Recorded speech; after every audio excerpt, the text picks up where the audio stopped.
असलामुअलैकुम। रफीक गजनवी ने कहा सी भी नूर जहां सरूरे जहां वा। मलका तरन्नम नूर जहां 21 सितंबर 1925 ਨੂੰ ਕਸੂਰ ਵਿੱਚ ਜੰਮੀ ਤੇ 23 ਦਸੰਬਰ 2000 ਈਸਵੀ ਨੂੰ ਕਰਾਚੀ ਵਿੱਚ ਫੌਤ ਹੋ ਗਈ ਤੇ ਉਹਨੂੰ ਕਰਾਚੀ ਦੇ ਗਜ਼ਰੀ ਕਬਰਸਤਾਨ ਦੇ ਵਿੱਚ ਦਫਨ ਕੀਤਾ ਗਿਆ। ਨੂਰ ਜਹਾਂ ਬਰੇ ਸਗੀਰ ਦੀ ਬਹੁਤ ਟਾਪ ਦੀ ਮਸ਼ਹੂਰ ਗੁਲੂਕਾਰਾ ਅਦਾਕਾਰਾ ਸੀ ਤੇ ਉਹਨੂੰ ਪਾਕਿਸਤਾਨੀਆਂ ਨੇ ਮਲਕਾ ਤਰन्नम ਦਾ ਖਿਤਾਬ ਦਿੱਤਾ। ਨੂਰ ਜਹਾਂ ਨੇ 10,000 ਤੋਂ ਉੱਤੇ ਗੀਤ ਗਾਏ। ਉਹਨੇ ਉਰਦੂ ਵਿੱਚ, ਹਿੰਦੀ ਵਿੱਚ, ਸਿੰਧੀ ਵਿੱਚ, ਬੰਗਾਲੀ ਵਿੱਚ, ਪਸ਼ਤੋ ਵਿੱਚ, ਅਰਬੀ ਵਿੱਚ, ਪੰਜਾਬੀ ਜ਼ਬਾਨ ਵਿੱਚ ਗੀਤ ਗਾਏ ਤੇ ਇਸ ਵਜ੍ਹਾ ਤੋਂ ਨਾ ਉਹਨੂੰ ਹਫਤ ਜ਼ੁਬਾਨ ਗੁਲੂਕਾਰਾ ਕਿਹਾ ਜਾਂਦਾ। ਉਹਨੇ 2 ਸ਼ਾਦੀਆਂ ਕੀਤੀਆਂ। ਪਹਿਲੀ ਸ਼ਾਦੀ ਉਹਨੇ ਸ਼ੌਕਤ ਹਸਨ ਰਿਜ਼ਵੀ ਨਾਲ ਕੀਤੀ ਤੇ ਦੂਸਰੀ ਸ਼ਾਦੀ ਉਹਨੇ ਜਿਹੜਾ ਨਾ ਇਜਾਜ਼ ਦੁਰਾਨੀ ਨਾਲ ਕੀਤੀ ਤੇ ਉਹਦੀ ਪਹਿਲੀ ਸ਼ਾਦੀ ਵਿੱਚੋਂ ਨਾ 3 ਨਿਆਣੇ ਸੀਗੇ। 2 ਮੁੰਡੇ ਸੀ, ਅਕਬਰ ਰਿਜ਼ਵੀ ਤੇ ਅਸਗਰ ਰਿਜ਼ਵੀ ਤੇ ਇੱਕ ਕੁੜੀ ਸੀ ਜ਼ਿਲੇ ਹੁਮਾ। ਤੇ ਦੂਸਰੀ ਸ਼ਾਦੀ ਉਹਨੇ ਇਜਾਜ਼ ਦੁਰਾਨੀ ਨਾਲ ਕੀਤੀ ਤੇ ਇਜਾਜ਼ ਦੁਰਾਨੀ 'ਚ ਉਹਦੀਆਂ 3 ਕੁੜੀਆਂ ਸੀਗੀਆਂ ਤੇ ਹਿਨਾ ਇਜਾਜ਼, ਬੁਸ਼ਰਾ ਇਜਾਜ਼ ਤੇ ਸ਼ਗੁਫਤਾ ਇਜਾਜ਼। ਤੇ ਜਿਹੜਾ ਮਸ਼ਹੂਰ ਹਾਕੀ ਪਲੇਅਰ ਸੀ ਹਸਨ ਸਰਦਾਰ, ਉਹਦੀ ਜਿਹੜੀ ਬੀਵੀ ਸੀ ਨਾ ਹਿਨਾ ਇਜਾਜ਼, ਉਹ ਨੂਰ ਜਹਾਂ ਦੀ ਧੀ ਸੀ। ਨੂਰ ਜਹਾਂ ਨੇ ਦਾ ਜਿਹੜਾ ਘਰੇਲੂ ਨਾਂ ਸੀ ਨਾ, ਜਦੋਂ ਜੰਮੀ ਤਾਂ ਉਹਦਾ ਨਾਂ ਅੱਲਾ ਵਸਾਈ ਰੱਖਿਆ ਗਿਆ ਤੇ ਉਹਦਾ ਤਾਲੁਕ ਇੱਕ ਐਸੇ ਘਰਾਣੇ ਨਾਲ ਸੀ ਜਿੱਥੇ ਮੌਸੀਕੀ ਤੇ ਗਾਣਾ ਵਜਾਣਾ ਆਮ ਸੀ। ਇਸ ਲਈ ਜਦੋਂ ਜੰਮੀ ਤੇ ਜਿਹੜੀ ਹੋਸ਼ ਉਹਨੇ ਸੰਭਾਲੀ ਤੇ ਉਹਨੂੰ ਉਸਤਾਦ ਬਾਬਾ ਗੁਲਾਮ ਮੁਹੰਮਦ ਕੋਲ ਮੌਸੀਕੀ ਦੀ ਤਾਲੀਮ ਦਿੱਤੀ ਗਈ। ਠੀਕ ਹੈ। ਅਜੇ ਉਹ ਛੋਟੀ ਜਿਹੀ ਉਮਰ ਦੀ ਸੀ ਜਦੋਂ ਕਲਕੱਤਾ ਚਲ ਗਈ ਤੇ ਉੱਥੇ ਉਹਨੇ ਫਿਲਮ ਪੰਜਾਬ ਮੇਲ ਵਿੱਚ ਅਦਾਕਾਰੀ ਕੀਤੀ ਤੇ ਗੁਲੂਕਾਰੀ ਕੀਤੀ। ਕਲਕੱਤਾ ਦੇ ਵਿੱਚ ਜਾ ਕੇ ਨਾ ਉਹਦੀ ਮੁਲਾਕਾਤ ਮੁਮਤਾਜ਼ ਬੇਗਮ ਦੇ ਨਾਲ ਹੋ ਗਈ। ਮੁਮਤਾਜ਼ ਬੇਗਮ ਉਹ ਔਰਤ ਆ ਜਿਹੜੀ ਆਗਾ ਹਸ਼ਰ ਕਸ਼ਮੀਰੀ ਦੀ ਬੀਵੀ ਸੀ ਤੇ ਉਹਨੇ ਨੂਰ ਜਹਾਂ ਦਾ ਨਾਂ ਬੇਬੀ ਨੂਰ ਜਹਾਂ ਰੱਖ ਦਿੱਤਾ ਤੇ ਉਹਨੇ ਆਗਾ ਹਸ਼ਰ ਕਸ਼ਮੀਰੀ ਨੂੰ ਕਿਹਾ ਵੀ ਇਹਨੂੰ ਆਪਣੇ ਥੀਏਟਰ ਦੇ ਵਿੱਚ ਕੰਮ ਦਿਓ ਤੇ ਆਗਾ ਹਸ਼ਰ ਕਸ਼ਮੀਰੀ ਨੇ ਨਾ ਨੂਰ ਜਹਾਂ ਨੂੰ ਆਪਣੇ ਥੀਏਟਰ 'ਚ ਸ਼ਾਮਲ ਕਰ ਲਿਆ। ਇਸ ਤਰ੍ਹਾਂ ਨੂਰ ਜਹਾਂ ਨੂੰ ਕੰਮ ਮਿਲਣ ਲੱਗ ਗਿਆ। ਜਿਹੜਾ ਰਫੀਕ ਗਜ਼ਨਵੀ ਸੀ ਨਾ, ਉਹ ਨੂਰ ਜਹਾਂ ਨਾਲ ਇਸ਼ਕ ਕਰਦਾ ਸੀ ਤੇ ਨੂਰ ਜਹਾਂ ਨੂੰ ਇਸ ਚੀਜ਼ ਦਾ ਪਤਾ ਸੀਗਾ। ਨੂਰ ਜਹਾਂ ਜਿਹੜੀ ਹੈ ਤੁਹਾਨੂੰ ਤਾਂ ਪਤਾ ਵਾ ਇੱਕ ਆਸ਼ਕ ਮਿਜ਼ਾਜ ਔਰਤ ਸੀਗੀ।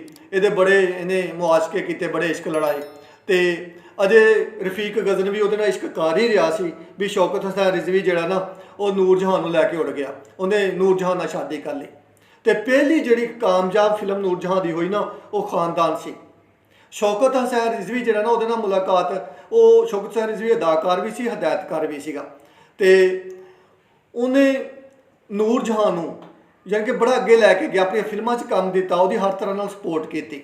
ਜਿਹੜਾ ਪਹਿਲੀ ਫਿਲਮ ਸੀ ਜਿਹਦੇ 'ਚ ਨੂਰ ਜਹਾਂ ਨੇ ਮਰਕਜ਼ੀ ਕਿਰਦਾਰ ਅਦਾ ਕੀਤਾ ਉਹ ਬੜੀ ਮਾਂ ਸੀ ਫਿਲਮ, ਜਿਹੜੀ 1945 'ਚ ਬਣੀ।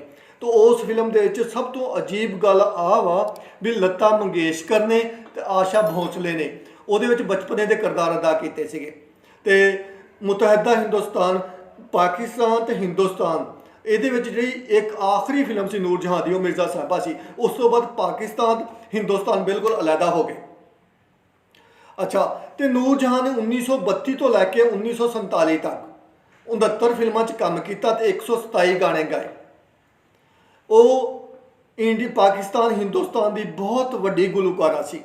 ਵੱਡੀਆਂ ਗੁਲੂਕਾਰਾ ਉਹਨੂੰ ਜਿਹੜਾ ਨਾ ਮਲਕਾ ਤਰन्नम ਕਹਿੰਦੀਆਂ ਸੀ ਔਰ ਇਸ ਚੀਜ਼ ਦਾ ਇਤਰਾਫ ਕਰਦੀਆਂ ਸੀ ਵੀ ਮਲਕਾ ਤਰन्नम ਵਾਲੀ ਗੁਲੂਕਾਰੀ ਕੋਈ ਨਹੀਂ ਕਰ ਸਕਦਾ। ਜਿੱਦਾਂ ਮਹਿੰਦੀ ਹਸਨ ਦੇ ਬਾਰੇ 'ਚ ਕਿਹਾ ਸੀ ਨਾ ਲਤਾ ਮੰਗੇਸ਼ਕਰ ਨੇ ਵੀ ਮਹਿੰਦੀ ਹਸਨ ਦੇ ਗਲੇ ਦੇ ਵਿੱਚ ਭਗਵਾਨ ਬੋਲਦਾ ਵਾ, ਐਸੇ ਤਰ੍ਹਾਂ ਨੂਰ ਜਹਾਂ ਦਾ ਜਿਹੜਾ ਗਲਾ ਸੀ ਨਾ ਉਹਦੇ ਵਿੱਚ ਵੀ ਭਗਵਾਨ ਬੋਲਦਾ ਸੀ।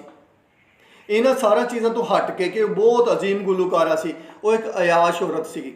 ਪਹਿਲੇ ਉਹਨੇ ਯਾਰਾਨਾ ਰੱਖਿਆ ਨਜ਼ਰ ਮੁਹੰਮਦ ਨਾਲ ਜਿਹੜਾ ਇੱਕ ਕ੍ਰਿਕਟਰ ਸੀਗਾ, ਫਿਰ ਉਹਦਾ ਯਾਰਾਨਾ ਨਸੀਮ ਪਾਪੂਲਰ ਨਾਲ ਰਿਹਾ, ਫਿਰ ਉਹਦੇ ਹੋਰ ਵੀ ਬੜੇ ਯਾਨੀ ਕਿ ਮੁਆਸ਼ਕੇ ਮਸ਼ਹੂਰ ਹੋਏ। ਸ਼ਹਿਨਸ਼ਾਹ ਇਰਾਨ ਨਾਲ ਉਹਦਾ ਯਾਰਾਨਾ ਮਸ਼ਹੂਰ ਹੋਇਆ, ਯਹਯਾ ਖਾਨ ਨਾਲ ਉਹਦਾ ਯਾਰਾਨਾ ਮਸ਼ਹੂਰ ਹੋਇਆ ਤੇ ਉਹ ਇੱਕ ਰੋਮਾਂਟਿਕ ਔਰਤ ਸੀਗੀ, ਰੋਮਾਂਸ ਜਿਹੜਾ ਨਾ ਕਰਨਾ ਪਸੰਦ ਕਰਦੀ ਸੀਗੀ। ਤੇ ਉਹਨੇ ਜਦੋਂ ਪਤਾ ਲੱਗਿਆ ਨਾ ਸ਼ੌਕਤ ਹਸਨ ਰਿਜ਼ਵੀ ਨੂੰ ਵੀ ਨੂਰ ਜਹਾਂ ਦਾ ਇਜਾਜ਼ ਦੁਰਾਨੀ ਨਾਲ ਤਾਲੁਕ ਆ ਤਾਂ ਨਾਰਾਜ਼ ਹੋਈ ਤੇ ਬੜਾ ਉਹਨੇ ਬੁਰਾ ਮਨਾਇਆ। ਲੇਕਿਨ ਉਹਨੇ ਨੂਰ ਜਹਾਂ ਨੇ ਸ਼ੌਕਤ ਰਿਜ਼ਵੀ ਨੂੰ ਕਿਹਾ ਵੀ ਤੂੰ ਇੱਦਾਂ ਕਰ, ਮੈਨੂੰ ਨਾ 3 ਮਹੀਨੇ ਪਹਿਲੇ ਦੀਆਂ ਡੇਟਾਂ 'ਚ ਤਲਾਕ ਦੇ ਦੇ। ਸ਼ੌਕਤ ਰਿਜ਼ਵੀ ਮੰਨ ਗਿਆ ਤੇ ਉਹਨੇ 3 ਮਹੀਨੇ ਪਹਿਲੇ ਦੀਆਂ ਡੇਟਾਂ ਦੇ ਵਿੱਚ ਨਾ ਨੂਰ ਜਹਾਂ ਨੂੰ ਤਲਾਕ ਦੇ ਦਿੱਤੀ ਤੇ ਨੂਰ ਜਹਾਂ ਨੇ ਦੂਏ ਦਿਨ ਹੀ ਇਜਾਜ਼ ਦੁਰਾਨੀ ਨਾਲ ਸ਼ਾਦੀ ਕਰ ਲਈ। ਤੇ ਮੰਟੋ ਕਹਿੰਦਾ ਵਾ ਵੀ ਜਿਹੜੀ ਨੂਰ ਜਹਾਂ ਵਾ ਨਾ, ਨੂਰ ਜਹਾਂ ਇੱਕ ਬਦਦਮਾਗ ਔਰਤ ਸੀਗੀ। ਇਹ ਯਾਨੀ ਕਿ ਉਹਦੇ ਕੋਲ ਬੜਾ ਫਨ ਸੀਗਾ ਲੇਕਿਨ ਬਦਦਮਾਗ ਸੀਗੀ, ਸਹੀ ਹੈ ਨਾ। ਨੂਰ ਜਹਾਂ ਜਿਹੜਾ 23 ਦਸੰਬਰ 2000 ਈਸਵੀ ਨੂੰ ਨਾ ਇਹ ਕਰਾਚੀ 'ਚ ਇੰਤਕਾਲ ਕਰ ਗਈ ਤੇ ਉੱਥੇ ਡਿਫੈਂਸ ਹਾਊਸਿੰਗ ਅਥਾਰਟੀ ਦੇ ਵਿੱਚ ਜਿਹੜਾ ਗਜ਼ਰੀ ਕਬਰਸਤਾਨ ਆ ਉੱਥੇ ਉਹਨੂੰ ਦਫਨ ਕੀਤਾ ਗਿਆ।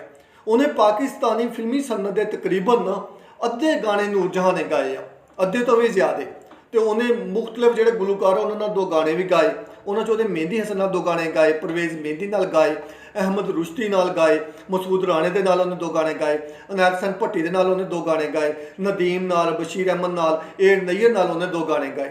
ਤੇ ਨੂਰ ਜਹਾਂ ਇੱਕ ਐਸੀ ਗੁਲੂਕਾਰਾ ਵਾ ਜਿਹਨੇ 10,000 ਤੋਂ ਉੱਤੇ ਗਾਣੇ ਗਾਏ ਤੇ ਉਹਦੀ ਫੰਨੇ ਗਾਇਕੀ ਦਾ ਹਰ ਬੰਦਾ ਕਾਇਲ ਆ ਤੇ ਮੰਨਦਾ ਵਾ ਕਿ ਮਲਕਾ ਤਰੰਨਮ ਇੱਕੋ ਸੀ ਔਰ ਨੂਰ ਜਹਾਂ ਸੀ। ਤੇ ਅੱਲਾਹ ਤਾਲਾ ਨੇ ਅੱਲਾਹ ਵਸਾਈ ਨੂੰ ਨੂਰ ਜਹਾਂ, ਮਲਕਾ ਤਰੰਨਮ ਨੂਰ ਜਹਾਂ ਬਣਾ ਦਿੱਤਾ। ਨੂਰ ਜਹਾਂ ਆਪਣੀਆਂ ਤਮਾਮ ਬਸ਼ਰੀ ਖਾਮੀਆਂ ਦੇ ਬਾਵਜੂਦ ਮਲਕਾ ਤਰੰਨਮ ਸੀ ਤੇ ਰਹੇਗੀ। ਉਹਦੇ ਵਰਗਾ ਦੁਬਾਰਾ ਗੁਲੂਕਾਰ ਦੁਬਾਰਾ ਪਾਕਿਸਤਾਨ ਫਿਲਮ ਇੰਡਸਟਰੀ ਵਿੱਚ, ਪਾਕੋ ਹਿੰਦ ਦੇ ਵਿੱਚ ਦੁਬਾਰਾ ਨਹੀਂ ਆਉਣਾ।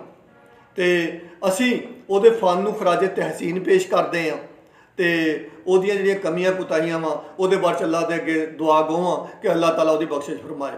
ਇਨਸ਼ਾਅੱਲਾ ਅਗਲੀ ਵਾਰੀ ਮੈਂ ਫਿਰ ਤੁਹਾਡੇ ਲਈ ਇੱਕ ਨਵੀਂ ਵੀਡੀਓ ਲੈ ਕੇ, ਇੱਕ ਨਵੀਂ ਬਾਇਓਗ੍ਰਾਫੀ ਲੈ ਕੇ, ਕਿਸੇ ਮਸ਼ਹੂਰ ਗੁਲੂਕਾਰ ਦੀ, ਕਿਸੇ ਮਸ਼ਹੂਰ ਮੌਸੀਕਾਰ ਦੀ, ਕਿਸੇ ਮਸ਼ਹੂਰ ਫਨੂਨ ਲਤੀਫਾ ਦੇ ਕਿਸੇ ਫਨਕਾਰ ਦੀ, ਬਹੁਤ ਵੱਡੇ ਫਨਕਾਰ ਦੀ ਲੈ ਕੇ ਤੁਹਾਡੀ ਖਿਦਮਤ 'ਚ ਹਾਜ਼ਰ ਹੋਵਾਂਗਾ। ਮੇਰਾ ਅਗਲਾ ਪ੍ਰੋਗਰਾਮ ਆ ਕਿ ਤੁਹਾਨੂੰ ਸੁਲਤਾਨ ਰਾਈ, ਲਤਾ ਮੰਗੇਸ਼ਕਰ, ਆਸ਼ਾ ਭੋਂਸਲੇ, ਸ਼੍ਰੀ ਦੇਵੀ ਤੇ ਬੜੇ ਵੱਡੇ ਲੋਕ ਜਿਹੜੇ ਇਸ ਦੁਨੀਆ ਤੋਂ ਚਲੇ ਗਏ ਆ ਤੇ ਮਹਿੰਦੀ ਹਸਨ, ਇਹ ਨਾ ਲੋਕਾਂ ਦੀ ਬਾਇਓਗ੍ਰਾਫੀ ਤੁਹਾਡੀ ਖਿਦਮਤ 'ਚ ਲੈ ਕੇ ਆਵਾਂ। ਅਗਰ ਤੁਸੀਂ ਅਜੇ ਤੱਕ ਮੇਰਾ ਚੈਨਲ ਸਬਸਕ੍ਰਾਈਬ ਨਹੀਂ ਕੀਤਾ ਤੇ ਕਰ ਲਓ ਤਾਂ ਕਿ ਜਿਹੜੀਆਂ ਹੁਣ ਮੇਰੀਆਂ ਅਗਲੀਆਂ ਵੀਡੀਓ ਆਉਣੀਆਂ ਨਾ ਤੁਹਾਡੇ ਕੋਲ, ਤੁਸੀਂ ਉਹਨਾਂ ਨੂੰ ਸੁਣ ਸਕੋ ਤੇ ਆਪਣੀ ਰਾਏ ਦੇ ਸਕੋ। ਤੁਹਾਡਾ ਮੇਰੇ ਨਾਲ ਰਹਿਣਾ ਬੜਾ ਜ਼ਰੂਰੀ ਹੈ। ਤੁਸੀਂ ਮੇਰੇ ਆਪਣੇ ਹੋ। ਹੱਸਦੇ ਰਹੋ, ਵਸਦੇ ਰਹੋ। ਰੱਬ ਰਾਖਾ।